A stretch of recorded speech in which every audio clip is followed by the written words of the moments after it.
Should you buy a condo in 2025? Headlines, they're pretty scary and it's kind of hard to see what's actually going on. Well, in this video, we're going to break down and see what's actually happening in our condo market in Cocoa Beach and Cape Canaveral. Our active inventory has been steadily rising over the last 2 years, and we've returned to what I would say is a normal inventory level, which is similar to what we had seen pre-pandemic. Then here in 2025, our inventory kept growing and we reached some record highs, numbers that I have yet to see in our area. We broke the 300 active condos available in Cocoa Beach and Cape Canaveral, and in April it peaked at 359 properties available. Since then, our inventory has pulled back some. We're still sitting over 300 condos available at any given time in Cocoa Beach and Cape Canaveral, which means as a buyer, you have more condos available for you to choose from today than there ever has been available in the area. And if you're considering selling a condo, the condition and price have always been important, but in today's market, it is essential that you price your condo accordingly. If this is your first time here, I'm Larkin and I'm a local real estate agent, and I do videos like this to keep you up to date with what's happening in the Cocoa Beach area and on the Space Coast. Condo sales, the number of units that sell month over month, year over year, have definitely been trending down. In fact, 2024 had some of the slowest months in condo sales that I've ever seen. We had 25 or less sales the last quarter of 2024. And even though the number of sales have jumped to over 30 closings per month in January, our sales for 2025 is relatively flat and could be the worst year I've seen for condo sales in the Cocoa Beach and Cape Canaveral area. A highlight so far is we did have the Surf Condominium brand new complex in the Cocoa Beach area, had some closings at the first quarter of the year.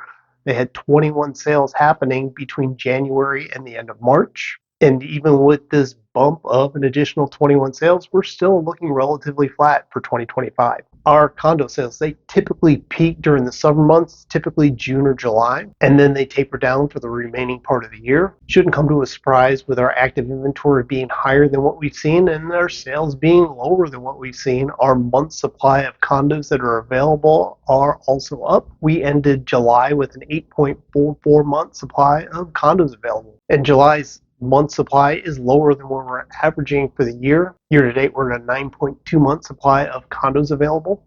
And with sales naturally trending down between now and the end of the year, we will probably break the 12-month supply of condos again here in 2025. Since we currently have an 8 to 9 month supply of condos available, and we're only selling on average 36 condos per month here in 2025, it naturally makes sense that the sales price are also trending down. And we're seeing prices lower. Not only are we seeing condo sales under the 200,000 mark, we've also seen several condos sell for under 100 grand in Cocoa Beach and Cape Canaveral. And it isn't just the low-end condominiums that we're seeing in a reduction in price. We're seeing it all across the board, whether it's riverfront, canal front, oceanfront, or dry lots. Condo prices as a whole are trending down in the Cocoa Beach and Cape Canaveral area. And you can see as we look at the average sales for the last several years for Cocoa Beach and Cape Canaveral, and the median sales for Cocoa Beach and Cape Canaveral were certainly lower today than what we have in past years. And keep in mind, the average sales prices for the first 3 months, these include the 21 sales that happened with the Surf condominiums, and these on average were between $1 million and $3 million for the sales price, which definitely has an impact on what the average sales price will be. But on these spreadsheets, I've removed those 21 sales from the Surf condos for the first 3 months of 2025, and it brings the average and median prices more in line from what we had seen back in 2021. And as long as we see the active inventory high and average sales per month being around 36, we'll probably continue to see this trend of softening prices in our condo market. Since interest rates always have an impact on what's happening in a real estate market, let's take a look at where rates have been over the last handful of years. You can see rates for the last 2 years, maybe slightly longer, have been in the upper 6% range. Will rates be coming down anytime soon? No one really knows.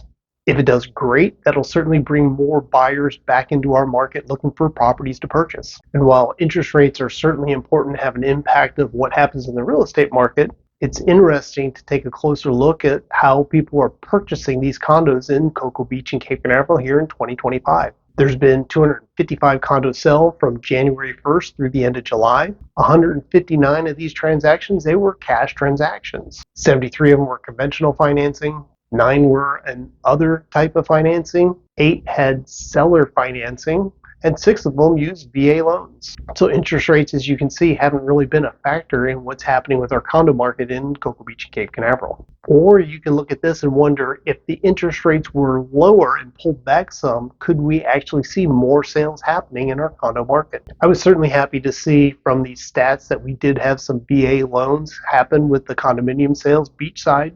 Because besides you as the buyer qualifying for the loan, the VA has to approve the condominium complex. And of all the condos that we have, Cocoa Beach and Cape Canaveral, there's really only a handful of them that pass the VA guidelines. Right now, there are 35 condos in Cocoa Beach and Cape Canaveral that meet the criteria for a VA loan.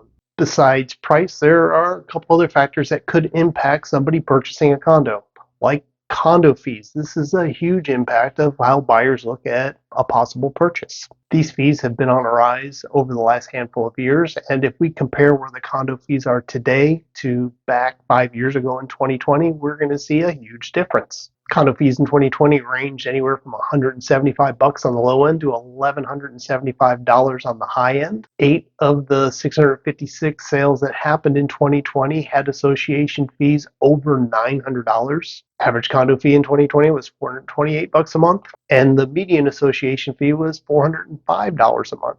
Compared to our year-to-date sales here in 2025, these condo fees range from $150 on the low end, which was an anomaly, to $1,476 a month. 52 of the 256 sales were over $900. Average association fee was $725 a month. Median association fee was $600 per month. Just looking at the average and median prices comparing 2020 to 2025, we're talking a $200 per month difference in our condo association fees, and that has a big impact on somebody's budget. Why have these association fees gone up? One of the biggest factors for our condominiums to rise in price for their monthly association fee is due to the cost of insurance. There have been dozens of companies that pulled out of coverage here in the state of Florida over the last 5 years. This is mostly due to the losses they have for paying out for storm damage across the state of Florida. And the smaller pool of carriers to choose from to get your insurance has just naturally driven the price up. There's reports of some associations seeing increases of their annual insurance of 40% per year. And those kind of increases are going to have an impact on your budget. The other increases that associations are seeing are tied to new laws that went into effect after the Surfside condo collapse that happened in South Florida. Condos need to have their reserves fully funded, and this is being done by either increasing the monthly association fee for one-time special assessments or a combination of both to make certain they have the funds in place for future repairs. The good news is the increase in the association fee to cover the reserve funding should be a temporary thing once they get to a certain threshold with their reserve funding. The other circumstances that have an impact on condominiums from these new laws are having to have milestone inspection studies done on the condominiums. Now, these milestone inspections are for condos that are at least 25 years of age in Cocoa Beach and Cape Canaveral, which is a good portion of the condominiums. If these inspections show that there's issues with the concrete or the structure of the condominiums, there's going to be special assessments in order to get some work done to improve the situation. And these special assessments, they can be substantial. Even a small assessment is considered under $20,000. A lot of them I've seen are in the $50,000 to $80,000 range. And it depends on how the association has this set up. It could be the unfortunate one-time payment to get these taken care of, but hopefully the association will work on some type of payment plan, either quarterly, or maybe they'll take a loan out for the association that'll be covered as a second condo fee. That could be for the next 12 months or 10 years, for example. And these milestone inspections, they're not going away. Once your condominium ages to 25 years or older, they are going to be required to happen every 10 years. Buying a condo has always been a little more complex than buying a single family home. The current market conditions and recent changes in our laws certainly hasn't made it any easier. Just know that as a buyer, you have leverage and the ability to negotiate the terms. You can work on the price. You could ask the sellers for repairs. You can ask the seller to prepay some of your monthly association fees. And if you're getting a loan, you could ask the seller to help pay for some of your closing costs. There's a lot of condos on the market, and only 36 closings per month puts you, the buyer, in the driver's seat. Do you have more questions about what could be happening in our condo market? Just know I'm here to help. This QR code, it'll take you to my calendar. You can grab a time that works for you. We can schedule a phone call. My contact information is also below. If you're looking for more education on buying a condo, I've got 2 more videos right here queued up for you to watch next. My name's Eric Larkin with Real Brokers. I appreciate you tuning in, and I'll see ya on the next show.